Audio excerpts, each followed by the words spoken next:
Сәлеметсіздер ме ата-аналар, оқушылар, дүниетану сабағын бастаймыз. Бүгінгі тақырыбымыз сақ патшайымы Томирис. Осыған дейін біз сақ деген сөзбен танысқан болатынбыз. Естеріңізде болса, ежелгі ата-бабаларымыз Қазақстан жерінде қазіргі аумағында сақ деген тайпа өмір сүргендігі туралы өткен болатынбыз. Ал бүгін сол тайпаның патшайымы Томирис туралы танысатын боламыз. Бұл сабақта біз Томирис патшайым туралы білетін боламыз.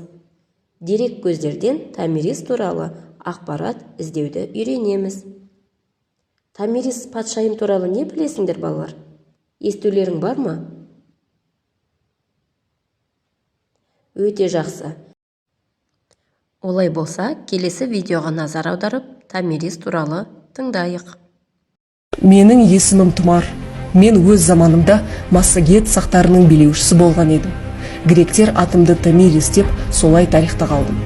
Тағдырымда көптеген қиыншылықтардан өттім. Күйеуімнен жесір болып қалғанда менің халқыма қиын күндер келеді. Парсы патшасы Кир біздің елмен соғыс ашуға сылтау іздеп, өзіне тұрмысқа шығуға ұсыныспен маған елшілерді жіберді. Мен оған келіспедім. Кир патша жауабымды желеу етіп, бізге қарай әскермен жорыққа шығады. Оған қарсы өз омыспарғатты әскермен аттандырдым. Кир біздің әскерді алдап, айламен ұлымды тұтқынға ұстап алады. Оны естігенде мен Кирге мына сөзді жолдадым. Қанқұмар Кир, жеңіске желікпе. Сен менің ұлымды ашық айқаста қару құдіретімен жеңген жоқсың. Шарап ішкізіп, алдап барып пенде еттің. Ұлымды маған қайтармасаң, ант етемін. Қанға қаншама тойымсыз болсаң да, адам қанын сусын қанғанша ішкізермін.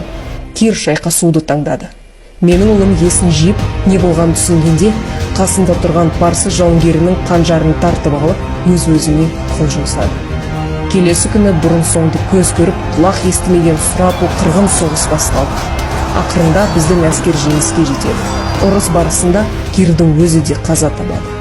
Жауынгерлерім оның денесін тауып, басын алып келгенде мен уәдемді орындап, оның басын қанға толы қазанға батырып, қанға тойдырдым.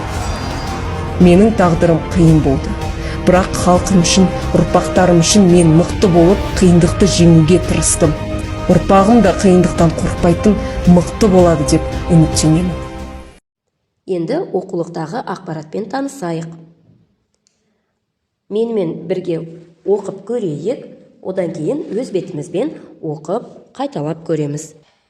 Сақ патшайымы Томиристің есімі тарихта қалды. Ол туралы тарихшы Геродоттың шығармаларынан білеміз. Патшайым ержүрек қолбасшы болған. 5 жасынан атқа мініп, садақ тартуды үйренген. Геродот былай деп жазады. Парсы патшасы Кир көп елді жаулап алды. Оны Азияны жаулаушы деп атаған. Кир сақтарды жауламақ болды. Ол ұлы далаға жорыққа шықты. Парсы патшасы Кир. Міне түре, балалар. Кир неліктен өзінің сақтарды жеңетініне сенімді болды деп ойлайсыңдар?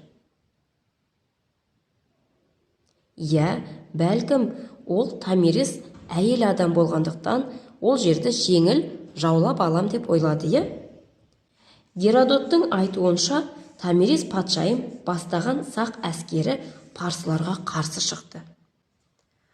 Ауыр шайқаста Кирдің әскері жеңіліске ұшырады. Осылайша сақтар өз бостандықтары үшін күресіп, отанын жауларынан қорғап қалды. Ал неліктен сақтар парсыларды жеңді деп ойлайсыңдар? Оны дәлелдейтін 3 сөйлем құрап әңгімелеп бер дейді. Сақ патшайымы Томиристің суретін көріп тұрсақ, бұл жерде әскерін басқарған екен, балалар? Әрдайым алдында көш бастап тұрған. Сондай ержүрек, батыл, қорықпайтын ер мінезді болған екен. Бізге жаңа сұрақ қойған болатын, неліктен сақтар парсыларды жеңді деп ойлайсыңдар, және оны дәлелдейтін 3 сөйлем құрап әңгімелеп бер деді. Оған қажетті тірек сөздер Томирис, қалың әскер, қару, қалқан, семсер, садақ пен жебе, шошақ бас киім, салтанатты қамзол деген сөздерді пайдалануымызға болады. Осы сөздерді пайдаланып, сөйлем құраймыз. Сурет бойынша Томирис пен сақ әскерін сипаттап жаз. Сұхбат жүргіз.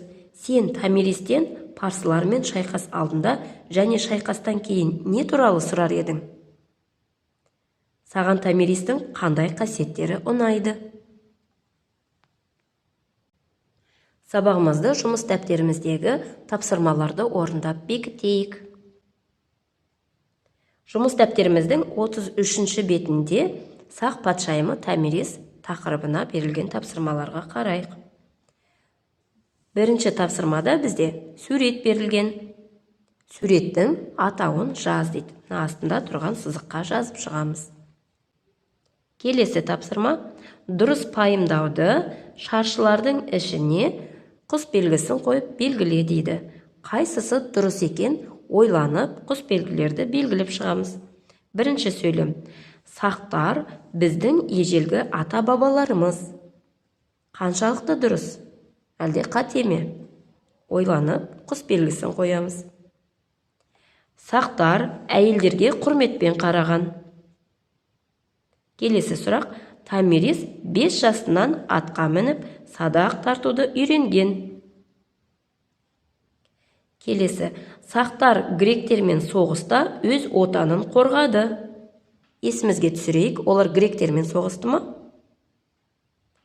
Сақтар Томиристің билеуімен өз азаттықтарын сақтап қалды. Осы торкөздердің ішіне құс белгісін қойып шығамыз. Қай пайымдау дұрыс екен? Келесі тапсырма 34-ші бетте Томиристің бойындағы өзіне ұнайтын қасиеттерді белгіле дейді. Сақ патшайымы Томиристің бойындағы қасиеттер өжет, табанды, кең жүректі, ақылды, ер жүрек, батыл дейді. Енді осының барлығы ұнаса, барлығын белгілеуге де болады. Немесе тек қана өзің қажет ететін қасиеттерін белгілеп шық. Сабағымыз мәресіне жетті.